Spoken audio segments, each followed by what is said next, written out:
बंदहु गुरुपद कंज, कृपा सिंधु नर रूप हरि। महामोहतम पुंज, जासु वचन रवि कर निकर। सियावर रामचंद्र प्रभु जय शरणम।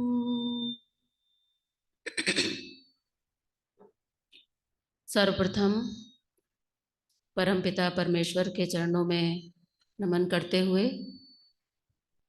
सूक्ष्म रूप से उपस्थित गुरु चरणों में मेरा कोटि कोटि बारंबार प्रणाम। सत्संग सभा में उपस्थित सभी साधकों का हार्दिक अभिनंदन। सभी के चरणों में मेरा सादर नमन। तप सेवा सुमिरन की मानस योग साधना का ये विशेष उपवास शिविर है। रामचरितमानस पर आधारित ये मानस योग साधना मानव मात्र के कल्याण की एक साधना पद्धति है। सरल शब्दों में अगर इसको कहें तो ये एक मनुष्य को एक आदर्श जीवन शैली देती है। आज हम मनुष्य तो हैं, लेकिन मनुष्य के जैसा हमारा जीवन नहीं है।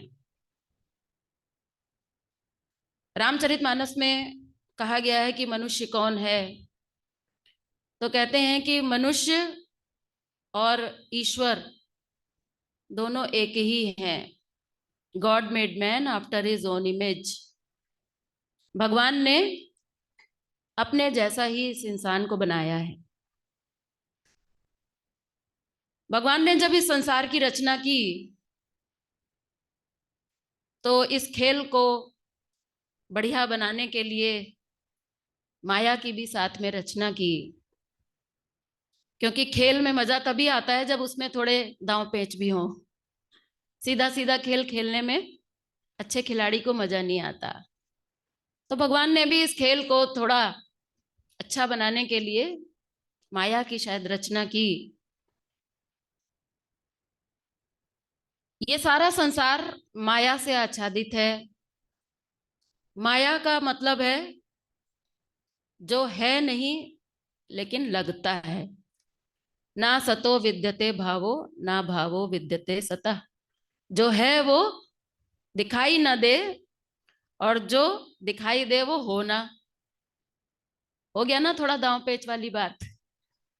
तो ऐसी ये माया भगवान ने रची और इस संसार में सब चीज माया में लपेट दी।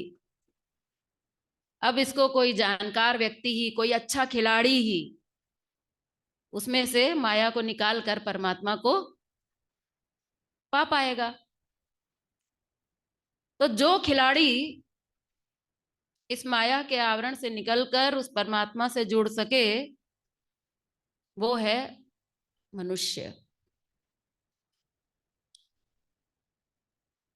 और जो ये रामचरितमानस का ज्ञान परम पूज्य त्रिपाठी जी महाराज के माध्यम से, भगवान शिव की कृपा से, भगवान राम और जानकी की कृपा से जो इस धरती पर प्राप्त हुआ, परम पूज्य योगी जी महाराज, परम पूज्य श्री अखिलेश जी महाराज के माध्यम से हमारे और आप तक पहुंचा, ये इतना गूढ़ सिद्धांत है रामचरितमानस जैसे ग्रंथ का, जिसके रचनाकार स्वयं भगवान शिव हो, तो वो कोई साधारण रचना तो होगी नहीं। छोटे मोटे कवि, छोटे मोटे लेखक तो बहुत सी किताबें लिखा करते हैं, लेकिन जब कोई बड़ा प्रोफेसर, पीएचडी क्लास का कोई प्रोफेसर जब कोई किताब लिखता है तो वो किताब नर्सरी केजी क्लास के बच्चों के मतलब की नहीं होती। बड़ी गूढ़ लगती है उन्हें, बड़ी कठिन लगती है। तो ऐसे इतने गूढ़ ग्रंथ की योगी जी महाराज ने ऐसी सरल व्याख्या की कि नर्सरी केजी क्लास के बच्चे को भी ये ग्रंथ समझ में आ गया। ये खासियत थी हमारे गुरु जी की। बहुत बड़े बड़े कथावाचक रामचरितमानस की बहुत सुंदर कथाएं कहते हैं, बहुत प्रकार से इसका गुणगान करते हैं, लोग झूमते हैं, नाचते हैं, आनंद में मग्न हो जाते हैं, क्योंकि ये चरित्र ही ऐसा है। भगवान का चरित्र है जो कि सुख का भंडार है। तो आप कितने भी तनाव में क्यों ना हो, आप इस रामचरितमानस को अगर सुनेंगे तो समझ में भले ही कुछ ना आए, लेकिन फिर भी आपको आनंद तो आ जाएगा। इसमें जो आनंद लोगों को मिला पाठ करने में, गाने में, बजाने में, मंडली के सामने बैठकर नाचने और गाने में, तो लोगों ने समझ लिया कि यही है, यही है ये ग्रंथ। लेकिन सच्चाई ये थी कि ये ग्रंथ केवल यही नहीं है। इस रामचरितमानस में इतने गूढ़ सिद्धांत हैं जिनकी अत्यंत सरल व्याख्या हो सकती है, ये योगी जी महाराज ने बताया। और ये बात मैं इसलिए इतने विश्वास के साथ आपसे कह रही हूं क्योंकि मैंने जब सुना तो आपको बताया था मैंने कि मेरी उम्र बहुत कम थी, 15 साल भी मैं पूरी नहीं थी। और इस ग्रंथ के इन सिद्धांतों ने 1 साल 1.5 साल के अंदर जीवन में परिवर्तन लाया। तो हम कह सकते हैं कि रामचरितमानस जैसे गूढ़ ग्रंथ की इतनी सरल व्याख्या आपको कहीं भी मिलने वाली नहीं है। क्या है ये साधना? आज मैं आपके सामने इसकी थोड़ी सी चर्चा करने का प्रयास करूंगी। पहली बात तो ये मानस योग साधना, इसको समझने की ये क्या है। इसमें 3 शब्द हैं, मानस, योग और साधना। मानस आप समझ गए होंगे, रामचरितमानस पर आधारित है साधना पद्धति, तो इसलिए इसको रामचरितमानस के आधार पर इसका पहला शब्द है मानस। इसके दूसरे शब्द को छोड़ते हुए पहले मैं तीसरे शब्द पर अगर आऊं तो वो है साधना। यानी कि एक ऐसा रास्ता, एक ऐसा तरीका जिस तरीके से चलकर हमें उपलब्धि प्राप्त हो, वो साधन। साधना मतलब साधना, जिस रास्ते पर चलकर हमें कुछ उपलब्धि हो सके उसको कहते हैं साधना। अब जो इसका बीच का शब्द है योग, ये बहुत महत्वपूर्ण है। और आज इस शब्द का भी बहुत, अगर मैं कहूं तो शायद गलत नहीं होगा कि काफी दुरुपयोग हो रहा है।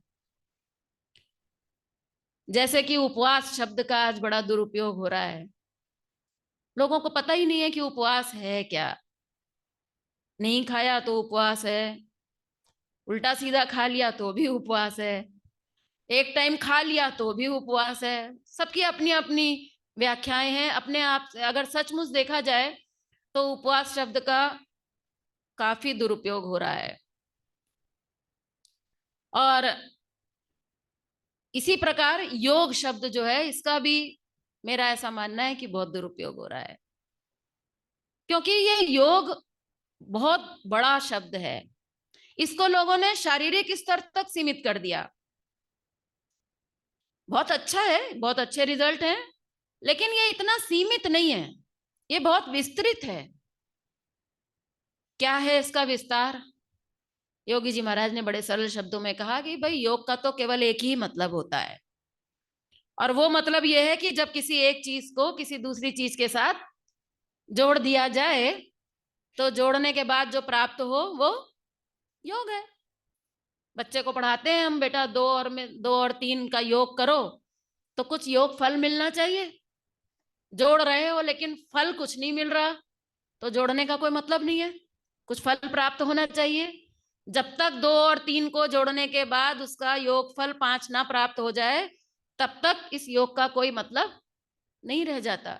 कोई कहे कि नहीं, बच्चा कहे मैं तो बहुत मेहनत कर रहा हूं, मैंने 2 डंडे खींचे हैं, मैंने 3 डंडे खींचे, मैं तो बहुत मेहनत कर रहा हूं योग के क्षेत्र में। भाई आपकी मेहनत व्यर्थ है। क्यों? क्योंकि उस योग का कोई फल प्राप्त नहीं हुआ है, अभी आपने उन दोनों को जोड़ा नहीं है और आपको उसका फल प्राप्त नहीं हुआ है। योगी जी महाराज ने बताया कि अगर हमें अपने जीवन को विकसित करना है, अगर हमें अपने जीवन का विकास करना है, तो इस योग शब्द को समझना होगा। जोड़ने में तो सारी दुनिया लगी है, जोड़ गांठ की ही दुनिया। जोड़ने में हम लगे हैं, बीमार होते हैं तुरंत डॉक्टर से जुड़ते हैं जाकर, जरा सा जीवन में तनाव आ जाए तो तुरंत परिस्थितियों से जुड़ जाते हैं, अपने आप को जोड़ लेते हैं कि भाई तनाव आया है, क्यों आया है, बोले परिस्थिति से इसका संबंध है, जोड़ लेते हैं ना हम कहीं ना कहीं। तो सब जोड़ने में लगे हैं, किसी को गुस्सा आ रहा है तो तुरंत गाली से अपने आप को जोड़ लेता है कि भाई गाली मिली है इसलिए मैं गुस्से में हूं। तो योग तो ये सब कुछ है, लेकिन इस योग का कोई फल नहीं है। असली योग जो है वो केवल एक है, और यही मानव के जीवन का उद्देश्य है। और वो उद्देश्य क्या है? बोले अपने आप को अपने आप से जोड़ना ही योग है। जब तक हम बाहर से जुड़ते रहेंगे तब तक योग का फल नहीं मिलेगा। हम मंदिर में जाकर जुड़ जाते हैं, तीर्थ यात्रा करते हैं, वहां से जुड़ जाते हैं, ये सब अच्छी बात है, इसका किसी भी चीज का कोई विरोध नहीं है। शारीरिक स्तर पर भी जो हम योग कर रहे हैं, यहाँ भी कराया जाता है, बहुत बढ़िया है। शारीरिक स्तर के लिए वो भी बहुत बढ़िया है। लेकिन जो वास्तविक योग है, जो मानस योग है, वो मानस योग ये है कि बाहर से टूटकर अपने आप से जुड़ो। जब तक हम अपने आप से नहीं जुड़ेंगे तब तक हमको जीवन में उपलब्धि होने वाली नहीं है। तो ये है मानस योग साधना, यानी रामचरितमानस पर आधारित ऐसे कुछ सिद्धांत जिन पर चलकर, जिसको साधन रूप में अपना कर हम अपने आप को अपने आप से जोड़ सकते हैं।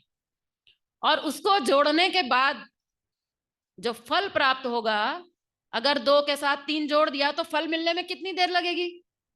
जोड़ने में भले देर लगे, बार बार बार बार बच्चा गिनेगा, लिखेगा, करेगा, लेकिन जुड़ गया तो फल कितनी देर में मिलेगा?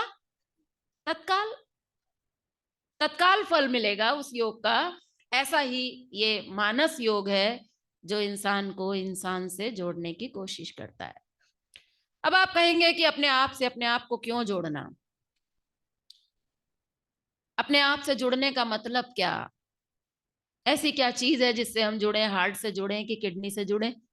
भैया शरीर अपने आप में तो और क्या है, यही सब है?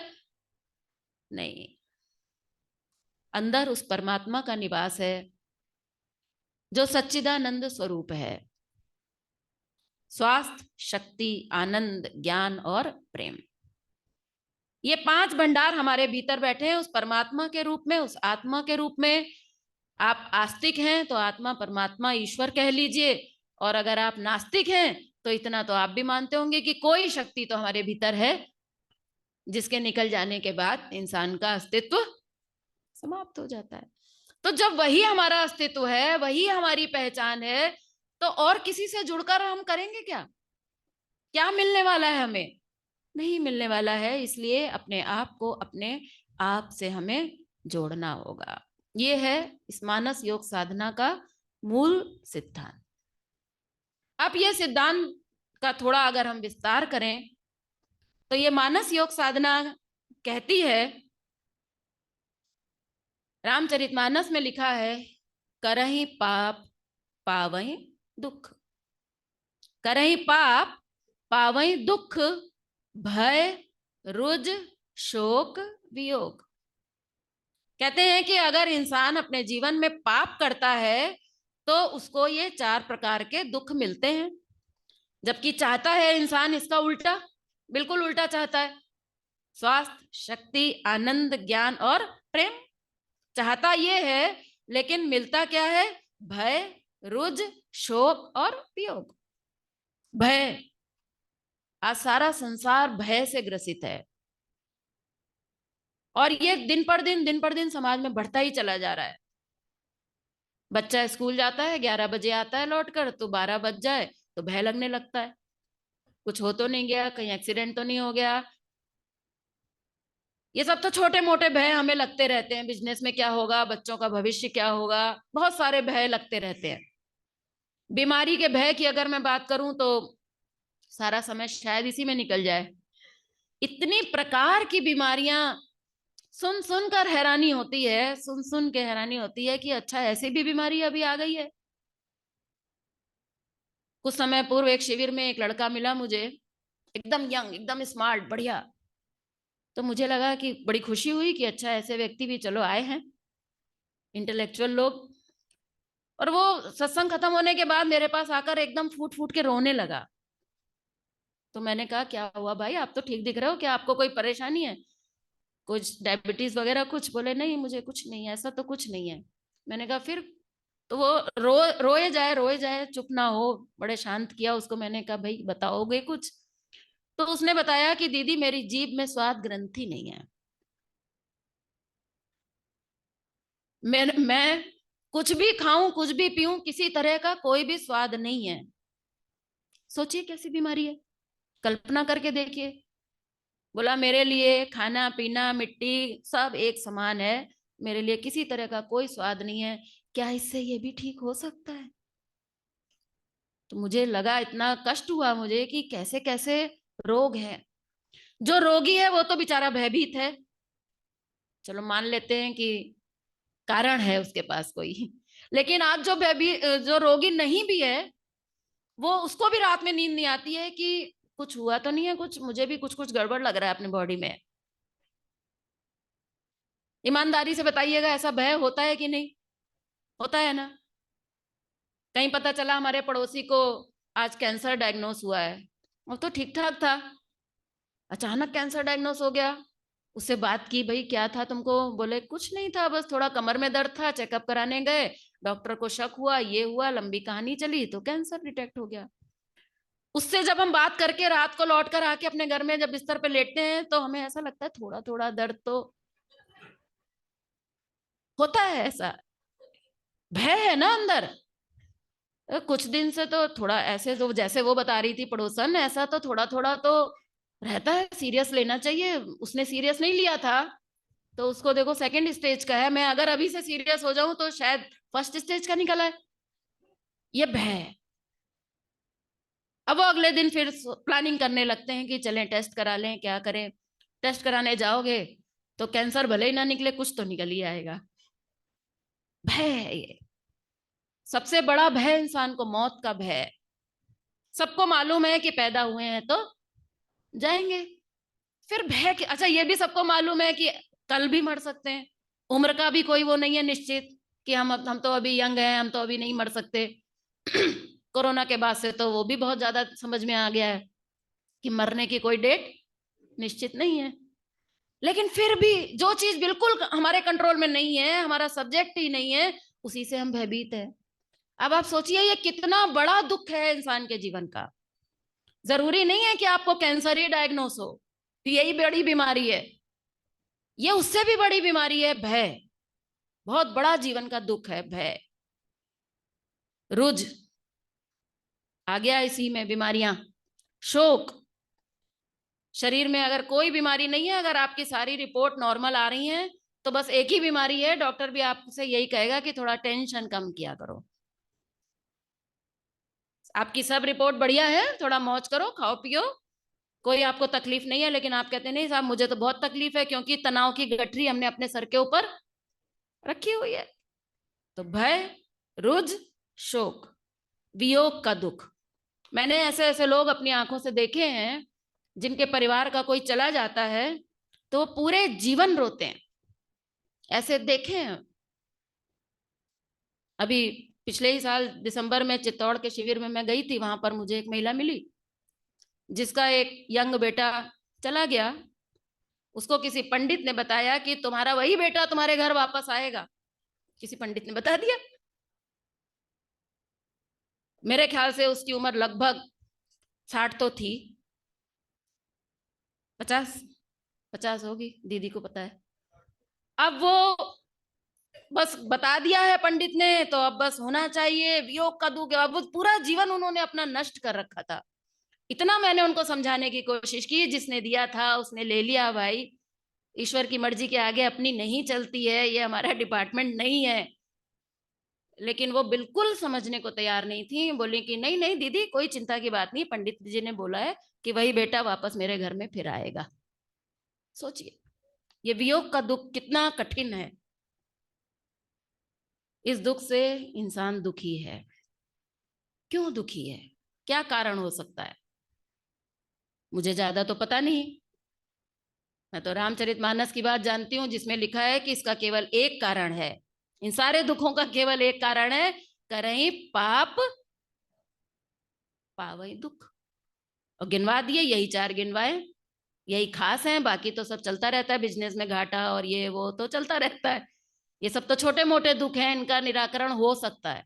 लेकिन ये जो दुख हैं, तो कहते हैं इसका केवल एक कारण है, और वो है पाप। मुझे नहीं लगता है कि इस धरती पर अगर योगी जी महाराज का अवतार नहीं हुआ होता, तो मुझे नहीं लगता है कि इस धरती पर कोई ये बताने वाला था कि ये पाप है क्या। मेरा ये व्यक्तिगत मेरी मान्यता है। इतनी सटीक, इतनी सरल उन्होंने बात बताई कि बच्चों को भी समझ में आती है। इन्होंने कहा कि ये पाप के कारण है। बड़ी लंबी चौड़ी व्याख्या है, संक्षेप में कहूंगी। बोले कि पाप क्या है? बोले पाप केवल एक है, और वो ये कि घर में अगर पिताजी बैठे हैं जिनके पास सब कुछ है, धन संपत्ति, योग्यता, गाड़ी बंगला, सब कुछ है। किसके लिए? पिता का सब कुछ किसके लिए? बेटे के लिए। लेकिन वो नालायक बेटा कहता है अपने पिताजी से, आजकल बड़ी आम बात है, कि आपने क्या दिया हमें, आपने हमें कुछ, आपने हमारे लिए क्या किया? आप तो कुछ नहीं हमारे लिए, मैं खुद करूंगा, मैं खुद कमाऊंगा। वो नालायक बेटा जो किसी काबिल नहीं है, पर पिता को मानने को नहीं तैयार है। आप कहेंगे नहीं साहब, हम तो ऐसा नहीं करते, हम तो अपने पिता को बहुत मानते हैं। मैं अक्सर एक सरल सा उदाहरण दिया करती हूँ, पहले भी दे चुकी हूँ, एकदम सटीक एग्जाम्पल है।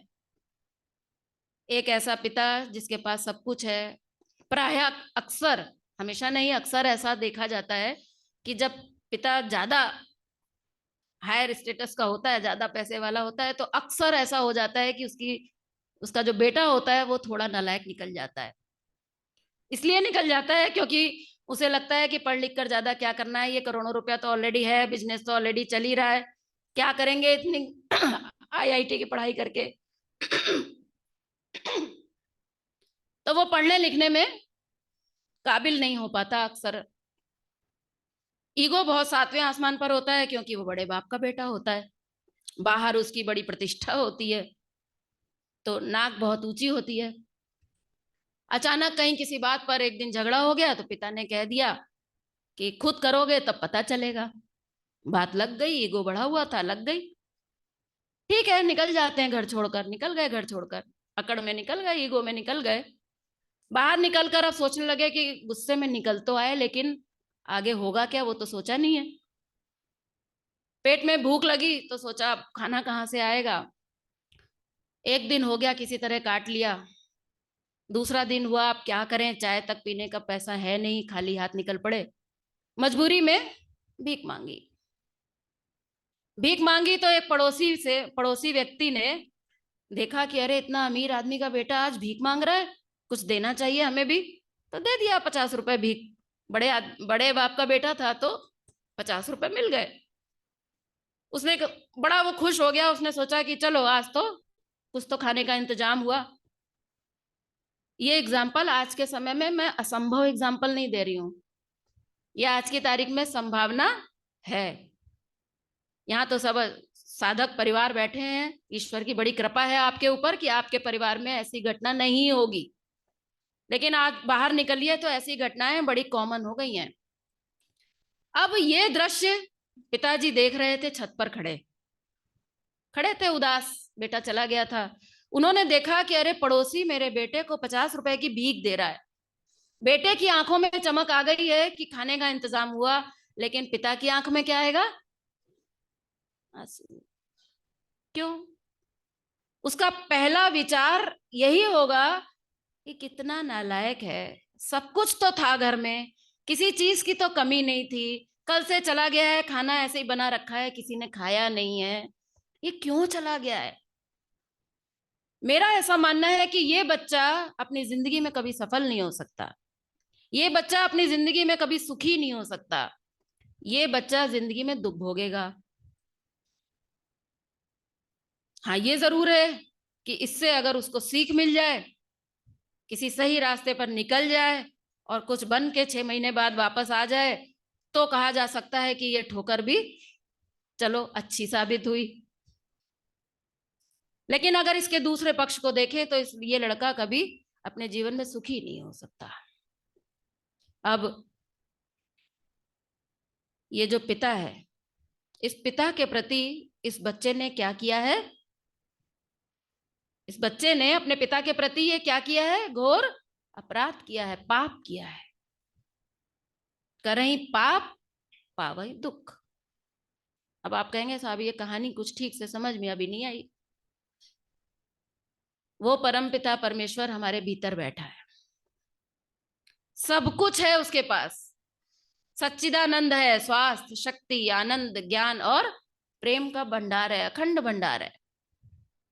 हम कहते हैं आप अंदर बैठे हो, ठीक है, घर में बैठे हो, मंदिर में, एक छोटा सा मंदिर घर में हमने बना रखा है, आप वहां तक सीमित रहो, इसके आगे हमारे जीवन में दखल मत देना। अगर हमें स्वास्थ्य चाहिए होगा तो हम डॉक्टर के यहाँ चले जाएंगे, कोई टेंशन की बात नहीं। अच्छा आप बताइएगा, स्वास्थ्य के लिए डॉक्टर के यहाँ जाते हैं कि अंदर जाते हैं? डॉक्टर के पास जाते हैं ना। वो स्वास्थ्य का भंडार हमारे भीतर बैठा है, हमें जब स्वास्थ्य चाहिए होता है तो हम कहाँ जाते हैं? डॉक्टर के पास। हमें शक्ति चाहिए होती है तो हम खाने की टेबल पर बैठते हैं, अंदर नहीं जाते हैं। वो परमात्मा शक्ति का भंडार है। हम कहते हैं कि वो पूजा पाठ की वस्तु है, कर्म कांड उसके साथ करते हैं, लेकिन उसको हम स्वास्थ्य शक्ति का भंडार नहीं मानते। जबकि हम जानते हैं, हमारे शास्त्र कहते हैं, हमारे ग्रंथ कहते हैं, संत कहते हैं कि हमारे जितने भी भगवान हैं सब अखंड शक्तिवान है। हमारे सारे देवी देवता सब शक्ति के भंडार माने गए हैं। उनके अंदर इतनी शक्ति है जो हमारे बाहरी और भीतरी सभी राक्षसों का नाश करने में समर्थ हैं, शक्तिवान है। हम कभी सोच नहीं सकते कि भगवान राम को डायबिटीज हो सकती है, कि कृष्ण भगवान बहुत ज्यादा मीठे के शौकीन है तो कहीं उन्हें डायबिटीज हो सकती, नहीं सोच सकते, क्योंकि हमें पता है कि वो स्वास्थ्य के भंडार हैं। तो इसी तरह वो परमात्मा अंदर बैठा है, वो आनंद का भंडार है। हमें जब आनंद चाहिए होता है तो हम कहते हैं चलो थोड़ा रसगुल्ला खाएं, चलो थोड़ा पिक्चर देख कर आए, चलो थोड़ा मार्केट घूम के आए। हमें जब भी ये 5 चीजें चाहिए होती हैं, हम अंदर जाने के बजाय बाहर जाते हैं, और वो बेचारा अंदर बैठा बैठा देखता रहता है कि ये तो मेरे पास आने को तैयार नहीं है। रामचरितमानस के अनुसार ये ही सबसे बड़ा पाप है। बोले कि पाप का कोई समाधान है क्या? पाप है तो उसका समाधान भी होना चाहिए। चलो भाई ठीक है, थोड़ी थोड़ी बात समझ में आ रही है, आपकी बात मानने को तैयार है, हालांकि इतनी आसानी से ये दिमाग के नीचे उतरने वाला है नहीं। क्योंकि जब बीमारी आती है, जब तेज बुखार चढ़ता है और जब डॉक्टर कोई बीमारी बता देता है तो अच्छे अच्छे साधकों के भी हाथ पैर फूलने लगते हैं कि अब क्या हो। लंबा सिद्धांत है, लंबी थ्योरी है, लेकिन फिलहाल ये समझने की बात है कि अगर हमें स्वास्थ्य, शक्ति, आनंद, ज्ञान, प्रेम चाहिए तो ये अंदर से मिलेगा। ये पहला सब्जेक्ट है, ये पहला विषय है इस मानस योग साधना का। जुड़ने की बात कही थी मैंने कि जुड़ना है अपने आप को अपने आप से, तो ये वही जुड़ने की बात रामचरितमानस कहती है। तो बोले इस पाप का कुछ समाधान है? बोले बिल्कुल है। बोले रामचरितमानस में मिलेगा? बोले बिल्कुल मिलेगा। आप ढूंढिए तो सही। रामचरितमानस में अपने जीवन के प्रत्येक क्षेत्र के, अपने जीवन की सारी समस्याओं का समाधान दिया गया है। ये एक संपूर्ण ग्रंथ है, ये हमारा एक टोटल गाइड है रामचरितमानस। हाँ ये जरूर है कि समझाने वाला होना चाहिए। तो कहते हैं क्या है इसका समाधान, इस पाप का समाधान क्या है? तो कहते हैं सन्मुख हो ही जीव मोहि जबहि, सन्मुख होई जीव मोहि जबहि, जन्म कोटि अघ नाशय तबहि। कितनी सुंदर चौपाई है। कहते हैं सन्मुख, जब प्राणी मेरे सन्मुख होता है। लोगों ने पढ़ लिया रामचरितमानस में कि सन्मुख होंगे तो पाप मिट जाएंगे, तो बोले ये तो बहुत इजी है। जाके भगवान के सामने मंदिर में खड़े हो गए, लीजिए आ गया आपके सामने खड़ा हूं, मिटा दीजिए। मिटा क्या?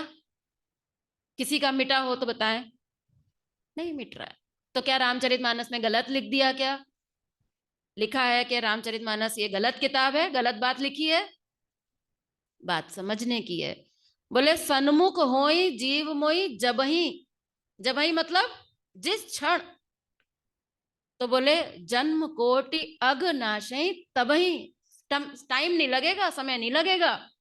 और केवल इसी जन्म के पाप नहीं, अग मतलब पाप, जिस पाप की हम अभी बात कर रहे थे। बोले केवल इसी जन्म के पाप नहीं, क्योंकि इस जीवन में जो दुख आ रहा है, कुछ पूर्वकृत कर्म भी रहे होंगे, कुछ प्रारब्ध भी रहा होगा, जिसके कारण आज हम दुख भोग रहे हैं। हो सकता है इस जन्म में हमने पाप ना किए, पिछले जन्म का भोग रहे हो। तो बोले फिक्र मत करो, जन्म कोटि करोड़ों जन्मों के पाप मैं तब ही तुरंत मिटा दूंगा। कब मिटा दूंगा? बोले सन्मुख होई जीव मोई जब ही, जब तुम मेरे सन्मुख आओगे। सन्मुख होने का मतलब क्या है? बात घूम फिर कर पूरी रामचरितमानस में अगर सच पूछो तो कई बार मैंने विश्लेषण करने की कोशिश की। योगी जी महाराज के जितने भी प्रवचन मैंने सुने, जब उनको सबको मैंने जोड़ने गांठने की कोशिश की, तो मुझे लगा ये घूम फिर के एक ही बात कहते हैं। जब उन्होंने स्वास्थ्य की बात की तो उसमें मेरे को ये समझ में आया कि स्व में स्थित होना है, वो भी वही बात लगी मुझे। जब उन्होंने अध्यात्म की बात की तो बोले स्वभाव अध्यात्म उच्यते, कि स्व का भाव ही अध्यात्म है। मैंने कहा ये भी वही बात है। जब उपवास की बात सुनी तो उपवास में भी उपमा उप और वास, बोले कि उसके निकट बैठो, ये भी वही बात। तो मुझे लगा ये सब मानस योग साधना, योग करो तो किससे करो? तो अपने आप से करो, अपने आप से जुड़ो। तो सच्चाई इस साधना की यही है कि कितना हम वास्तव में अपने आप से हम जुड़ पा रहे हैं। सन्मुख होने का मतलब है कि हमारे ये बात समझ में आ जाए कि ये प्रभु आप ही स्वास्थ्य का भंडार है। बोले ये बात सब समझ में आ जाने से क्या स्वास्थ्य मिल जाएगा?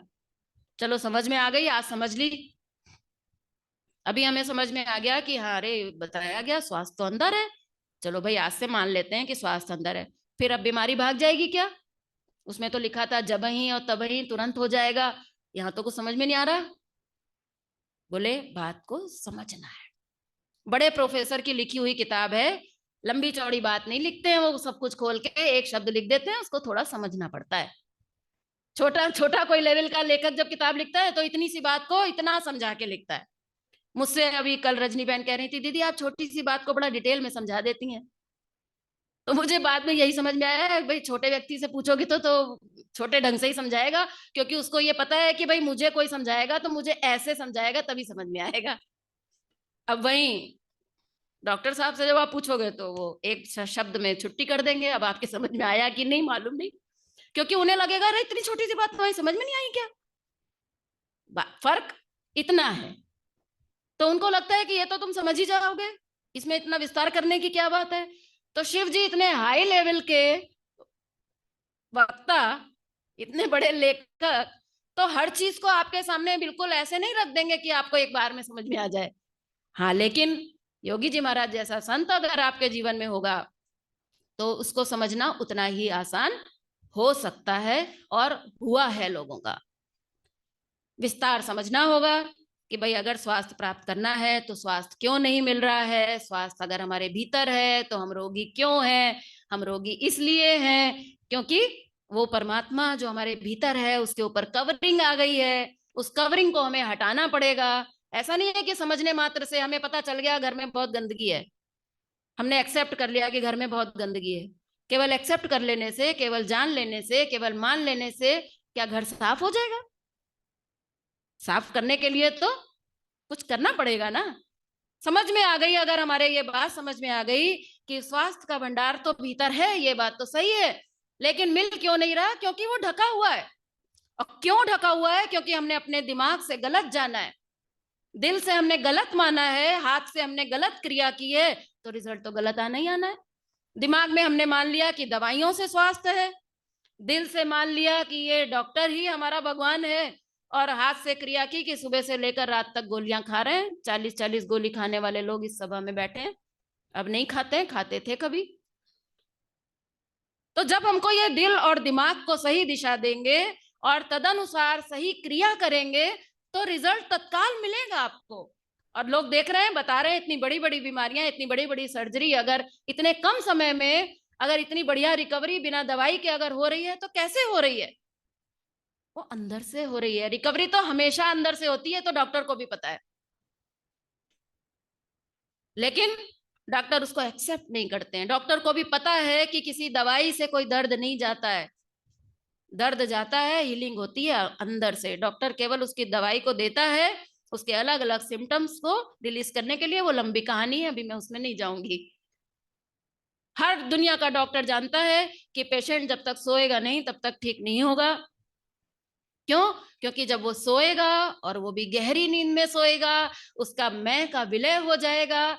मैं का विलय होते ही वो परमात्मा से जुड़ जाएगा, और जैसे ही वो परमात्मा से जुड़ जाएगा, तो शक्ति उसके अंदर, स्वास्थ्य का संचार उसके अंदर होने लग जाएगा। और यही शक्ति का संचार ही तो हीलिंग है। और जब सोकर उठेगा, तो उसको अपने अंदर रिकवरी महसूस होगी। ये रिकवरी कहाँ से आई?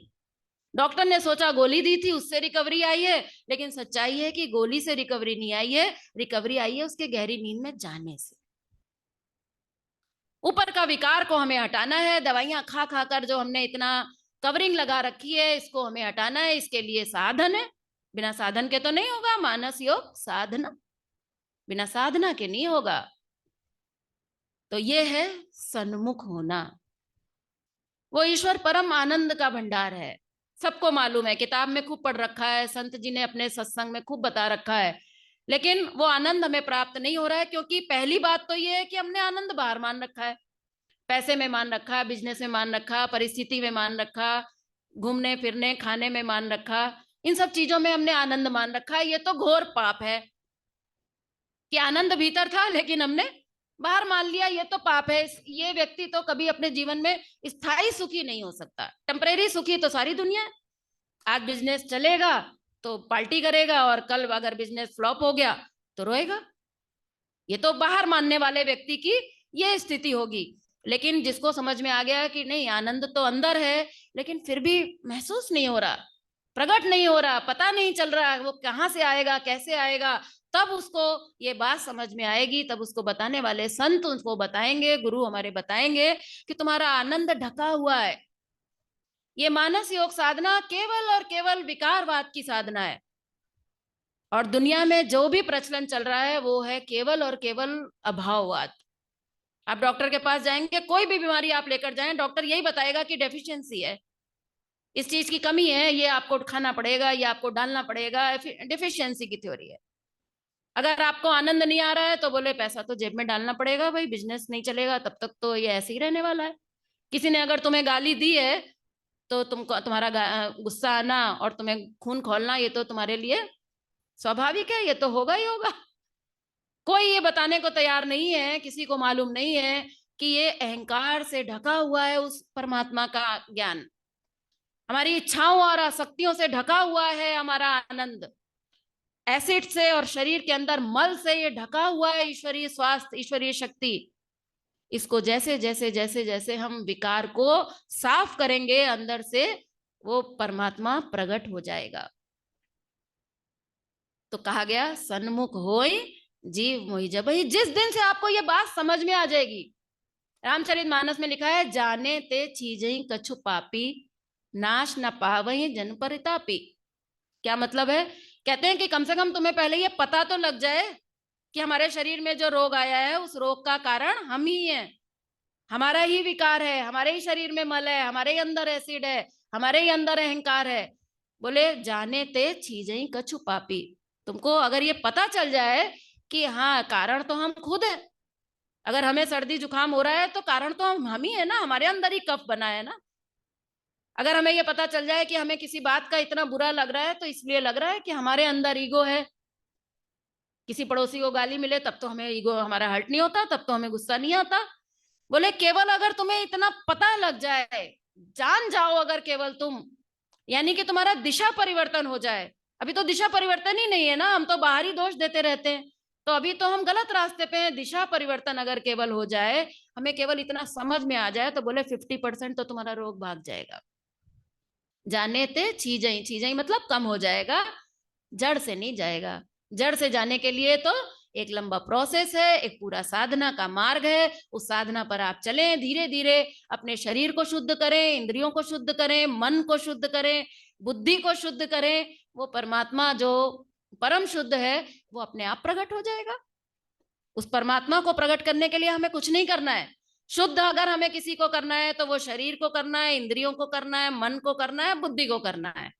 परमात्मा तो स्वयं शुद्ध है, वो ढका हुआ था, विकार हटेंगे तो प्रकट हो जाएगा। तो बोले कि अगर ये हो गया, अगर हम सन्मुख हो गए, अगर हमारी समझ में आ गया, और अगर हम इस रास्ते पर चल पड़े, अगर हम साधना के मार्ग पर चल पड़े, तो बोले फिर क्या उपलब्धि हो सकती है? बोले बिल्कुल पूरी उपलब्धि होगी। आगे के लिए अगला आश्वासन जो रामचरितमानस देती है, वो कहती है कि राम भगति मणि उर्बस जाके, राम भगति मणि उर्बस जाके, दुख लवलेश न सपने उताके। बोले अगर ये पाप समझ लिया, अगर तुमने क्या है, अगर तुमने पाप करना बंद कर दिया, अगर आप उस परमात्मा से आप जुड़ने लग गए, अगर आप उसके सन्मुख हो गए, जीवन में जब भी समस्या आई उसका समाधान अगर आप अपने भीतर ढूंढे कि हमारी कहाँ गलती है, हमारी कहाँ कमी हो रही है, और उस कमी को दूर करने के लिए अगर आप जागृत हो जाएं, साधना के मार्ग पर चल पड़े, तो बोले इसका रिजल्ट क्या मिलेगा? तो बोले इसका रिजल्ट मिलेगा राम की भक्ति। अब इसमें दो पक्ष हो सकते हैं।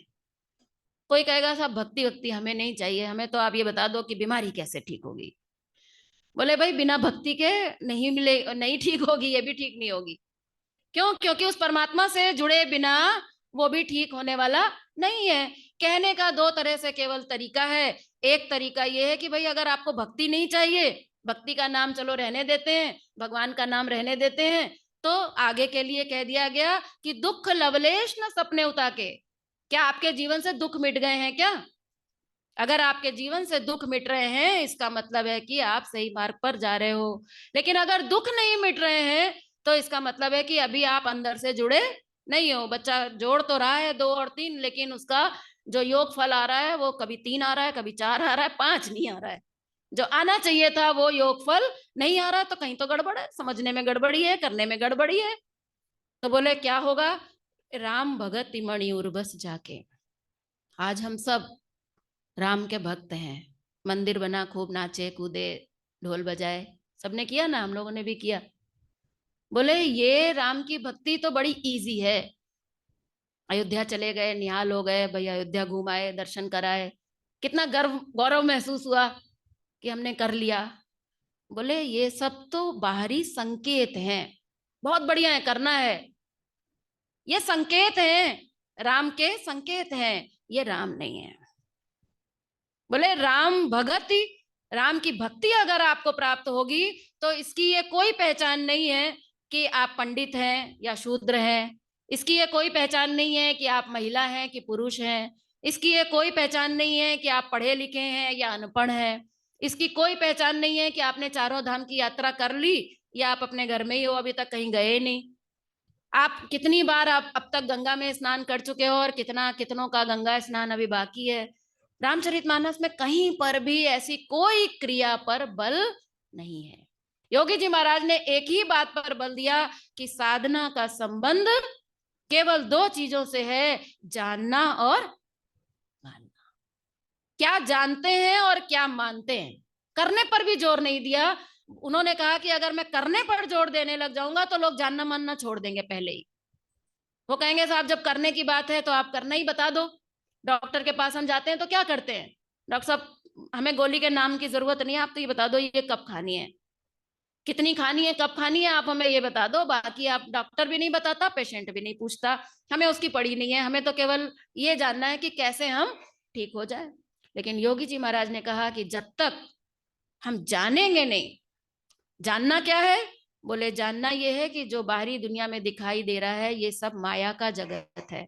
अगर ये माया नहीं होती तो ये सारा झंझट ही नहीं होता, कोई कोई प्रॉब्लम आती ही नहीं हमारे जीवन में।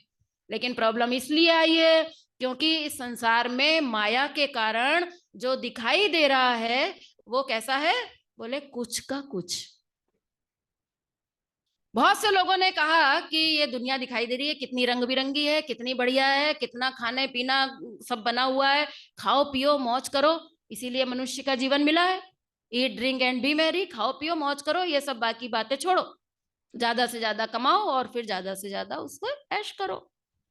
तो ये एक सोच समाज में है। जिनको कुछ नहीं पता है, जिनको कोई बुद्धि के अंदर कोई विवेक नहीं है, कोई समझ नहीं है, ये वो लोग हैं जो कहते हैं खाओ पियो मौज करो।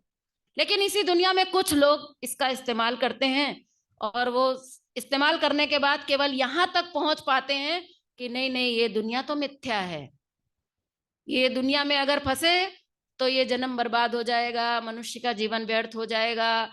तो अब क्या करें? बोले ये मनुष्य जीवन इसलिए नहीं मिला है कि शादी ब्याह करो, बाल बच्चे हों, घर परिवार हो, कमाओ खाओ, ये सब व्यर्थ की बातें हैं। एक काम करो, सीधे संन्यास ले लो।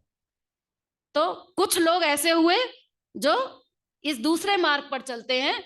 मैं ये नहीं कह रही हूं कि ये मार्ग बुरा है, ना मैं ये कह रही हूं कि ये मार्ग बहुत अच्छा है। जिसके लिए है, सेलेक्टेड जिनके लिए है, बहुत बढ़िया है, बहुत उच्च मार्ग है।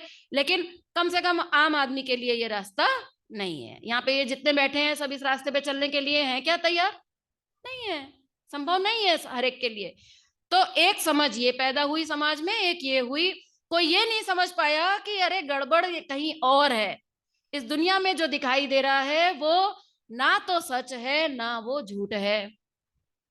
तब योगी जी महाराज ने कहा कि क्या है? बोले कुछ का कुछ है। ना तो ये वैसा है जैसा दिख रहा है और ना ये व्यर्थ का है। ऊपर वाले ने बनाया, व्यर्थ कैसे हो सकता है, झूठ कैसे हो सकता है? समझने की बात है। और तब उन्होंने जब माया का स्वरूप बताया और तब जब उन्होंने बताया कि भगवान ने आपको दिमाग दिया है ना भाई, जब हम खेल खेलते हैं तो खेल खेलने के लिए ऐसे कुछ नियम भी बना देते हैं ना कि भाई कोई तो जीते। अब हम ऐसा खेल बना दें कि कोई जीत ही ना पाए, तो क्या उस गेम का कोई मतलब रह जाएगा क्या?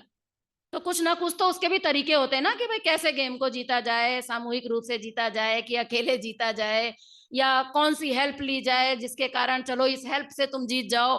तो ऐसे तरह तरह के ये नियम बनाए जाते हैं।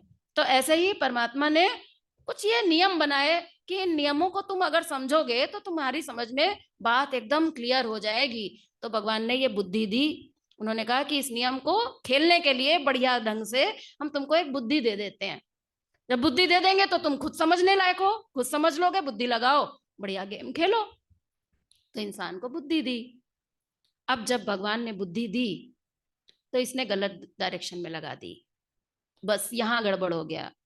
अगर खिलाड़ी चाल चले और अगर उल्टी चाल चल दे तो खेल और ज्यादा बिगड़ सकता है। तो भगवान ने आपको दिमाग दिया, इससे आप देखिए कि यहाँ जो दिखाई दे रहा है वो क्या है? कुछ का कुछ है। उदाहरण के लिए हमारे सामने खाना आता है, भोजन आता है। कोई कहता है कि इसमें ताकत है, खा लो जितना खा सको। कोई कहता है नहीं नहीं इसमें ताकत नहीं है, ये रोग का कारण है, छोड़ो नहीं खाएंगे। योगी जी महाराज ने कहा ये दोनों बात गलत है। ना तो भोजन ताकत देता है और ना ही भोजन बिगाड़ने वाला है। तो क्या करना होगा? बोले समझना होगा। क्या समझना होगा? कि भोजन निर्माण का तत्व है, शक्तिदाता नहीं। दोनों चीजें मिक्स नहीं कर सकते। एक कहता है कि ताकत है और एक कहता है शरीर का निर्माण करता है।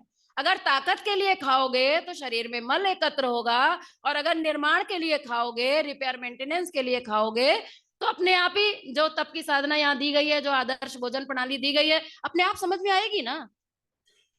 तो जो दिखे सो कुछ का कुछ हमें समझ में आ गया कि भोजन में वजन है, भोजन में शरीर का निर्माण है, भोजन रिपेयर मेंटेनेंस करता है, ताकत नहीं देता। ये है दिमाग। जो दिखे सो कुछ का कुछ समझ में आ गया कि कुछ तो गड़बड़ है। बोले लेकिन फिर है क्या गड़बड़? सच्चाई क्या है? बोले ये इससे नहीं होगा। बोले इसका समाधान यहाँ मिलेगा। क्या मिलेगा? बोले जो ना दिखे वही सब कुछ। जिस स्वास्थ्य को तुम उस भोजन में ढूंढ रहे थे, वो तो निर्माण का काम कर रहा है, वो तो रिपेयर मेंटेनेंस का काम कर रहा है। बोले फिर शक्ति कहाँ से आएगी? बोले शक्ति का उधर से कोई रिलेशन नहीं है। शक्ति तो परमात्मा से आएगी जो तुम्हारे भीतर है। ये है मान्यता। हमने मान रखा है कि आनंद हमें बाहर से आएगा, खूब पैसे से आएगा। किसी ने कहा पैसे से आएगा तो करोड़ों बटोर लिए, और किसी ने कहा पैसा तो व्यर्थ की चीज है तो छोड़कर पैसा चल दिए।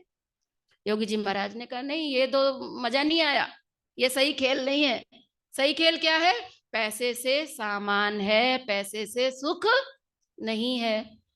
इसलिए पैसा की छोड़ने की जरूरत नहीं है, पैसा भी जरूरी है। अगर दुनिया में हम रहेंगे तो पैसे के बिना चलेगा क्या? अगर पैसा छोड़ना है तो फिर तो दुनिया भी छोड़नी पड़ेगी ना। फिर तो कहीं आश्रम बना के, कहीं सन्यासी होके जंगल में कहीं वहीं जाना पड़ेगा। बिना पैसे के यहाँ गुजारा नहीं है। तो बोले क्या करना होगा? बोले पैसा सामान खरीदने का माध्यम है। हम गृहस्थ जीवन में है, हमारे पास परिवार है, पति पत्नी है, बाल बच्चे हैं, तो उनका सबका पालन पोषण रहन सहन सबके लिए धन की आवश्यकता है, उपयोगिता है। लेकिन ये धन हमें सुख देगा, ये एक बहुत बड़ी सोच है। जो दिखे सो कुछ का कुछ। 50% मामला तो ठीक है कि धन की आवश्यकता है, लेकिन 50% वाला मामला बड़ा उलझा हुआ है कि धन से सुख का संबंध नहीं है। बात समझ में आ जानी चाहिए जल्दी से जल्दी कि जो दिखे सो कुछ का कुछ। जिस धन से हम सुख मान रहे थे, ये धन सुख का साधन नहीं है, ये धन सामान खरीदने का माध्यम है। ऐसे ही लोगों ने मान लिया कि ग्रंथों में बड़ा ज्ञान है, तो हमने देखा ऐसे ऐसे लोग हैं जिनको बड़े बड़े ग्रंथ पूरे पूरे कंठस्थ हैं, और उनको इसी बात का गर्व है, इसी बात का उनको अहंकार है कि साहब रामचरितमानस, हमें तो ये वाला कांड पूरा याद है।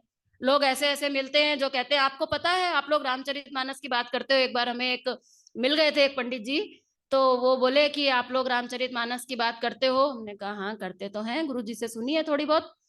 तो बोले क्या आप बता सकते हैं कि रामचरितमानस में कितनी बार राम शब्द आया है? मैंने कहा भाई इससे किसका भला होगा, इससे किसका मतलब क्या भला, इसको पूछने का आपका उद्देश्य क्या है? बोले नहीं आपको मतलब पता होना चाहिए, मुझे पता है रामचरितमानस में इतनी बार आया है राम शब्द।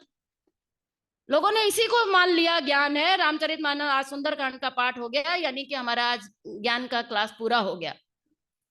योगी जी महाराज ने कहा भाई शास्त्रों में सूचना है। अब कोई कहे कि हम तो किताब पढ़ेंगे ही नहीं, तो पढ़े बिना तो काम नहीं चलेगा। यहाँ किताबों का स्टॉल लगता है ना, रोज डॉक्टर साहब कहते हैं अध्ययन करो अध्ययन करो। तो ऐसा नहीं है कि किताब की जरूरत नहीं है, लेकिन आपने पूरी किताब पढ़ ली, योगी योग साधना पूरी पढ़ ली 4 बार, तो आप सोचेंगे आप ज्ञानी हो गए? नहीं होंगे। क्यों? क्योंकि जो दिखे सो कुछ का कुछ। दिखाई दे रहा है कि पुस्तक में ज्ञान है, लेकिन पुस्तक में क्या है? केवल सूचना है। बोले फिर ज्ञान कहाँ है? बोले ज्ञान तो यहाँ है। जो कुछ भी मानने वाली बात है वो यहाँ है, जो कुछ भी आपको प्राप्त करना है वो यहाँ है। तद अनुसार समन्वित क्रिया होनी चाहिए। अगर आपके बात समझ में आ गई कि भोजन से निर्माण होता है, भोजन से रिपेयर मेंटेनेंस होता है, ये विचार दे दिया बुद्धि ने आपको, और दिल ने आपको ये विचार, ये भावना दे दी कि भाई स्वास्थ्य तो आपके अंदर है। तो अब आप क्या करोगे? अंदर वाले उस स्वास्थ्य को प्रकट करने के लिए अपने भोजन का संयम करोगे। भोजन का विकार जो आपके अंदर इकट्ठा हो गया है उसको हटाओगे, धीरे धीरे स्वास्थ्य प्रकट होने लग जाएगा। और यही भगवान की भक्ति है।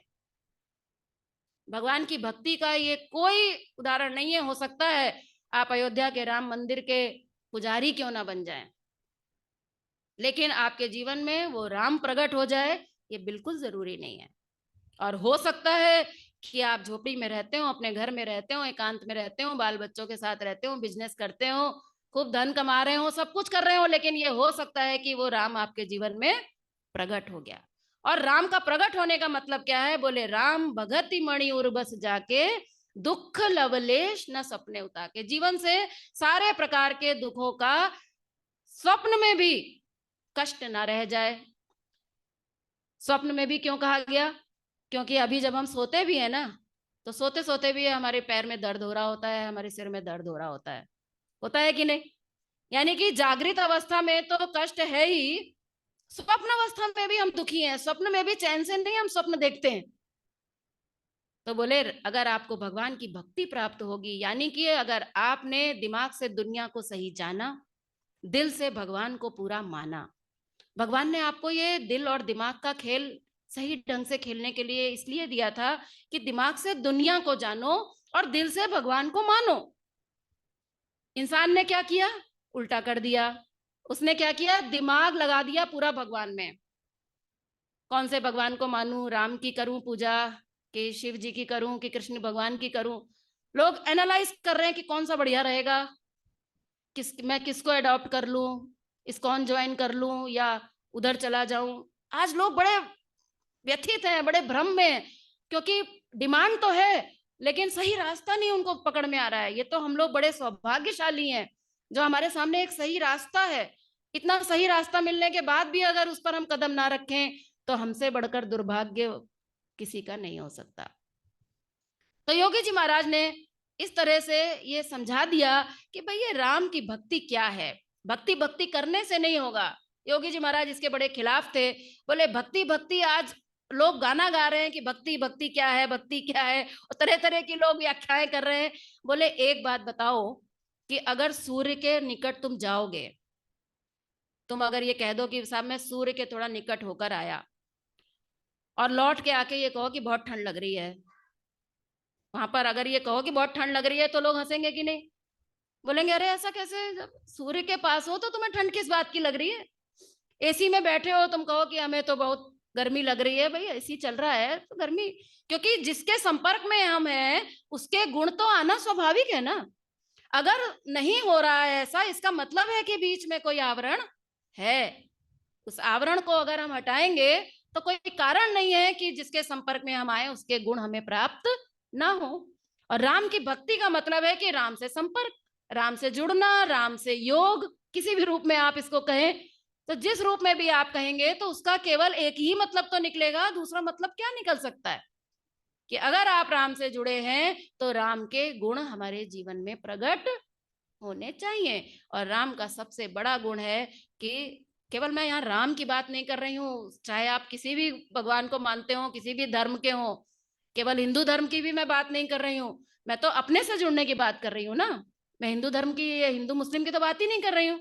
रामचरितमानस के विद्यार्थी हैं इसलिए हमारे मुंह से राम निकलता है, रामचरितमानस निकलती है, वरना तो हर धर्म में, हर ग्रंथ में मनुष्य को केवल अपने आप से जुड़ने की ही बात की गई है।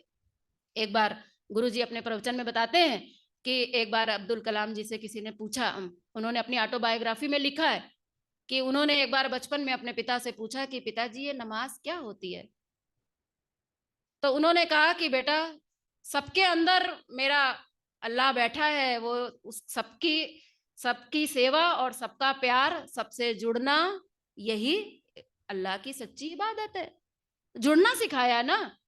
तो उससे जब तक हम जुड़ेंगे नहीं तब तक हमारे अंदर ये 5 गुण प्रकट होने वाले नहीं है। अगर थोड़ा भी अगर हमारे अंदर ये प्रकट हो रहा है तो समझ जाइएगा कि ये अंदर वाला थोड़ा थोड़ा प्रकट होने लग गया है। कैसे प्रकट होने लग गया है? जैसे एक मूर्तिकार एक मूर्ति को बनाता है तो क्या करता है?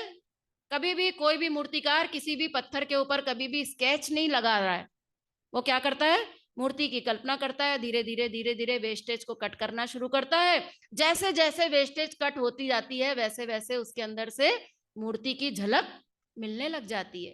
तो ऐसी ही एक झलक आपको अपने जीवन में मिलनी चाहिए, जहां बिना खाए शक्ति। यहां बैठे हुए हर साधक को बिना खाए शक्ति है कि नहीं है? कहां से आ रही है? कहां से आ रही है? खाया तो आपने कुछ है ही नहीं। कहां से आ रही है? अंदर से आ रही है। मल हट रहा है, विकार हट रहे हैं, थोड़ी सी मूर्ति झलक मिल रही है। अगर दोबारा विकार आएगा तो ये फिर से ढक जाएगा। हमें इस मूर्ति को प्रकट करने के लिए अभी लंबी साधना करनी है, 7 दिन में प्रकट नहीं होगा, लेकिन हमें झलक मिल रही है कि बिना खाए भी ऐसी ताकत हो सकती है। आज मेडिकल साइंस हैरान है ये सोचकर कि कमाल है। हम लोगों ने 1998 में यहाँ पर एक इंटरनेशनल कॉन्फ्रेंस की थी, 14 देशों से डॉक्टर्स आए थे, और आकर वो हैरान थे क्योंकि नवरात्रि का यही टाइम था, लास्ट में उसी टाइम पर उनको बुलाया था। वहां आकर उन्होंने देखा अरे यहाँ तो लोग हवा पर उपवास कर रहे हैं, यहाँ तो लोग पानी पर उपवास कर रहे हैं। हमारे मेडिकल साइंस में तो ऐसा संभव ही नहीं है। तो वो तो ऐसा यहाँ पर आकर बोल रहे थे कि हम लोग तो इस प्रकार के फास्टिंग के प्रयोग बंदर और चूहों पर करते हैं, और यहाँ तो एक नहीं, तो यहाँ तो हर उम्र का हर तरह का इंसान मजे से उड़ रहा है, हवा में उड़ रहा है, हवा पानी पर। अब उनकी समझ के बाहर है कि ये कौन सी शक्ति काम कर रही है, कहाँ से आई है ये शक्ति, कहाँ से ये प्रकट हुई है। शक्ति कभी बाहर से नहीं, शक्ति अंदर से प्रकट की जाती है। और यहाँ आप लोग आए हैं, उपवास एक सरल माध्यम है, इस उपवास के माध्यम से आप जब उस परमात्मा को प्रकट करेंगे, 1 2 दिन 3 दिन उभाड़ हो सकता है, चौथे दिन से आपके पैर जमीन पर नहीं पड़ेंगे। इतना आनंद अंदर से प्रकट होगा कि आप खुद उसको महसूस कर पाएंगे। रामनवमी का पर्व होता है, क्या झूम के सब लोग नाचते हैं। 9 दिन उपवास करने के बाद मेडिकल साइंस नहीं सोच सकता कि 9 दिन कोई हवा पानी पर उपवास करे तो डॉक्टर कहेंगे शांति से बैठो, ज्यादा उछलो मत, कुछ हो जाएगा, कहीं हार्ट अटैक ना आ जाए। डॉक्टर के बस की बात नहीं है, क्योंकि ये अंदर से परमात्मा की शक्ति जागृत हो रही है, परमात्मा का आनंद प्रकट हो रहा है। अगर इसको दूसरी भाषा में कहा जाए तो ये कहना गलत नहीं होगा कि भगवान की भक्ति प्राप्त हो रही है। क्यों? क्योंकि धीरे धीरे हमारे दुखों का विनाश हो रहा है, हम दुखों से मुक्त हो रहे हैं, और दुखों से मुक्ति ही रामचरितमानस का प्रमुख उद्देश्य है। इसलिए नहीं कि हम स्वस्थ हो जाएंगे, हमारे जीवन में आनंद प्रकट हो जाएगा तो चलो जिंदगी थोड़ा आसानी से कट जाएगी, इसलिए नहीं। इसलिए कि वास्तव में यही मनुष्य के जीवन का उद्देश्य है। कहा जाता है कि भगवत प्राप्ति मनुष्य के जीवन का उद्देश्य है। आप किसी भी संत को सुने, किसी भी ग्रंथ को पढ़े, तो वहां पर आपको एक ही बात बार बार बताई जाएगी। मैं भी बहुत छोटी थी तो सत्संग में अक्सर जाती थी, तो वो हमारे गुरुजी बात बात पे वो यही कहते थे। वो कहते थे कि इंसान का, मनुष्य का जीवन जो है वो भगवत प्राप्ति के लिए मिला है। तो मैं सोचती थी कि प्राप्त करें कैसे, कहाँ दिख रहा है, कहाँ मिलेगा। तो बड़े सवाल दिमाग में रहा करते थे कि ये भगवत प्राप्ति का मतलब क्या है। आज भी आधे से ज्यादा लोगों को पता ही नहीं है कि भगवत प्राप्ति का मतलब क्या है। अगर आप बहुत पूजा पाठी हैं, अगर आप बहुत सात्विक हैं, अगर आपका खान पान रहन सहन आचार विचार अगर बहुत सात्विक है, आप भगवान को बड़ा मानते हो, आपने घर में बढ़िया मंदिर बनाया है, नियम से अगर आप कुछ उसका पूजा पाठ करते हो, ये सब अगर आप करते हो, तो दुनिया आपको भक्त कहने लगती है। और जब दुनिया आपको भक्त कहने लगती है तो आपको भी लगने लगता है भक्त तो मैं हूं। और बस इसी भ्रम में हम अपने जीवन को बिता देते हैं। लेकिन अगर मैं रामचरितमानस की बात करूं, तो रामचरितमानस कहती है कि ये इनमें से कुछ भी भक्ति का लक्षण नहीं है। भक्ति का केवल एक ही लक्षण है कि अपने पाप को पहचानो और उस पाप से मुक्ति का मार्ग अपनाओ, और उसके बाद ऐसी दुखों से मुक्ति हो। हम लोग तो सब अभी छोटे मोटे साधक हैं, योगी जी महाराज के अंदर वो शक्ति थी, हम लोगों ने देखी है, जो ऐसे मुक्का मार के टेबल पर कहते थे कि ना बीमार पड़ता हूं और ना बीमार पड़ने की संभावना है।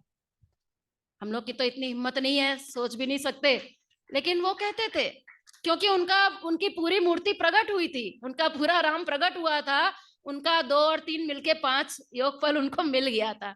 हम लोग का अभी गड़बड़ होता रहता है, कभी कुछ आ जाता है, कभी कुछ आ जाता है। लेकिन मार्ग सही है, मार्ग को सही समझना जरूरी है। क्रिया पर बल मत दीजिए। ये मत सोचिए कि मैं क्या करूं, ये सोचिए कि मेरी समझने में कहाँ गलती हो रही है। क्या मुझे ये बात पूरी तरह से समझ में आ चुकी है कि जो दिखाई दे रहा है वो नहीं है, बिल्कुल नहीं है, ऐसा भी नहीं है, और सब कुछ है ऐसा भी नहीं है। असत नहीं यह प्रभुमय दुनिया, और नहीं है यह दुखदाई। दिल दिमाग को सही दिशा दे तो बन सकती है सुखदाई। बड़ी सुंदर बात योगी जी महाराज कहा करते थे। 2 मिनट में मैं अपनी बात को पूरा करूंगी। इतनी सुंदर बात, इतनी गूढ़ बात, जीवन का गहनतम विज्ञान योगी जी महाराज ऐसे हंस के बता देते थे और हम लोग को खेल खेल में समझ में आ जाती थी। एक एग्जाम्पल बताकर अपनी वाणी को विराम दूंगी। बोले कि इस दुनिया में भगवान है, सब जानते हैं, कहते तो है, ये सुना भी है, पढ़ा भी है कि कण कण में भगवान है। योगी जी महाराज ने कहा कि तुम्हारा जो बेटा है, तुम्हारा जो पति है, तुम्हारी जो पत्नी है, वो भी भगवान है। तो बोले हाँ, मुंह से तो हम लोग भी कह देते हैं हाँ भाई भगवान ही है, भगवान ही है, लेकिन सच्चाई ये है कि दिखता तो नहीं है। ये दिल पर हाथ रखकर अगर हम लोग देखेंगे तो हमें अच्छी तरह से समझ में आ जाएगा कि दिखता नहीं है। योगी जी महाराज ने इसको जब समझाया तो लगा कि इतनी सरल बात है, क्यों नहीं इंसान समझता। बोले जिस बच्चे को तुम प्रेम कर रहे हो, कभी शांति से बैठ के सोच के तो देखो कि तुम बच्चे को प्यार नहीं करते हो, बच्चे से तुम्हारा कोई लेना देना नहीं है, तुम प्यार करते हो उस बच्चे के अंदर बैठे हुए भगवान से। क्या प्रमाण है? बोले जिस दिन वो भगवान निकल जाएगा 10 घंटे के अंदर ले जाकर गंगा जी में बहाया होगे। बच्चे को प्रेम करते थे क्या? किससे प्रेम करते थे? बोले ऐसे ही इस दुनिया में हर चीज केवल और केवल प्रभु से आनंद आनंद मौज मस्ती देने वाला है। इस दुनिया में आनंद मौज मस्ती नाम की चीज है ही नहीं। बोले बढ़िया साड़ी पहनते हो तो इसलिए अच्छा लगता है, इसलिए सुख मिलता है, क्योंकि अंदर दबी हुई इच्छा निकल जाती है तो वो प्रभु का आनंद प्रकट होता है। साड़ी में कोई सुख नहीं है, गहनों में कोई सुख नहीं है। जिसको गहनों की इच्छा होती है उसे ही गहनों में सुख मिलता है। जिसको गहनों की आसक्ति नहीं है, जिसको गहनों की इच्छा नहीं है, ऐसा नहीं है कि वो पहनता नहीं है। वो पहनता तो है आप ही की तरह, जैसे आप पहनते हो ऐसे ही वो पहनता है। लेकिन दोनों में जमीन आसमान का अंतर होता है। पहले वाला समझता है अरे ये गहनों से ही मुझे सुख मिल रहा है, मेरे पास इतना है, मेरे पास उतना है। लेकिन दूसरे को पता है ठीक है ये तो गले कान में पहनने की चीज है, वस्तु है, समाज में रहते हैं तो पहनना है, वो पहने हुए है। लेकिन उसे पता है कि इसमें आनंद नाम की कोई भी चीज नहीं है। आप सोचिए कितनी गहरी बात योगी जी महाराज ने कितने सरल ढंग से बताई है। बोले इंसान जिस चीज से भी आनंद प्राप्त करता है, जब भी आपको जीवन में किसी भी चीज से खुशी मिले, जब भी आपको किसी भी चीज से आनंद मिले, तो तुरंत जुड़ जाइएगा अपने अंदर से, कनेक्ट करने की कोशिश करिएगा कि ये कहाँ से आ रहा है। जब आप उसकी जड़ में जाएंगे तो आपको स्पष्ट दिखाई देगा कि ये केवल और केवल परमात्मा से आ रहा है। रसगुल्ले से खाया हुआ सुख जो मिलता है वो भी कभी रसगुल्ले से नहीं आता है।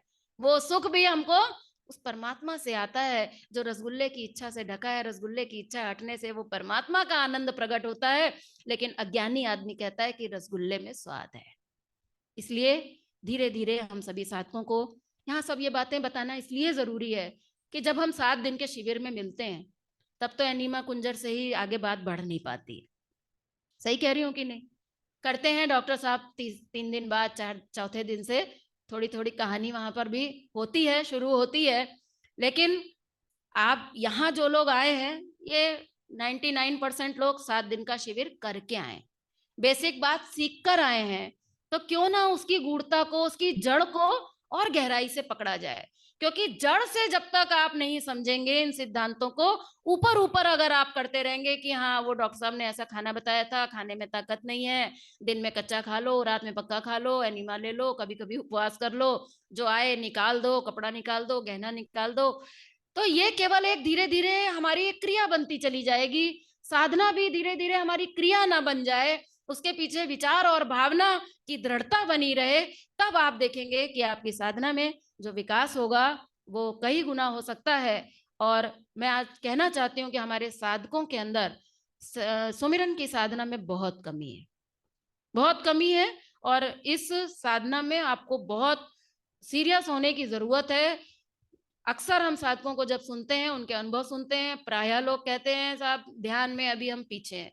याद रखिएगा ध्यान बढ़ाना है, सभी को बढ़ाना है। बिना ध्यान के ये साधना पकड़ में आएगी नहीं, क्योंकि ध्यान वो साधना है जो हमें अंदर से योग कराती है, अंदर से जोड़ने की सरल साधना है। इसलिए यहाँ नवरात्रि में आप लोग आए, इस बात को यहाँ आज इसलिए मैं इसलिए कह रही हूँ कि यहाँ पर भी आप आए हैं, जब भी आपको समय मिले, रात को सोने से पहले, सवेरे उठने पर, दिन में भी, जब भी जहां भी आपको टाइम मिले, तो ज्यादा से ज्यादा समय इस उपवास काल में, इस सुंदर वातावरण में, जब भी मौका मिले ज्यादा से ज्यादा ध्यान का लाभ लीजिए। अंदर से जुड़ेंगे तो उस परमात्मा की शक्ति कई गुना जागृत की जा सकती है। सवेरे बहुत सुंदर गाइडेंस शर्मा जी ने दी थी, तो आगे आने वाले सत्र में इस पर भी हम लोग भी चर्चा करेंगे, विस्तार से चर्चाएं होती रहेंगी। लेकिन अभी इस सत्र को यहाँ पर विराम देते हुए आप सभी लोगों ने बड़े ध्यान से सुनने और समझने की कोशिश की।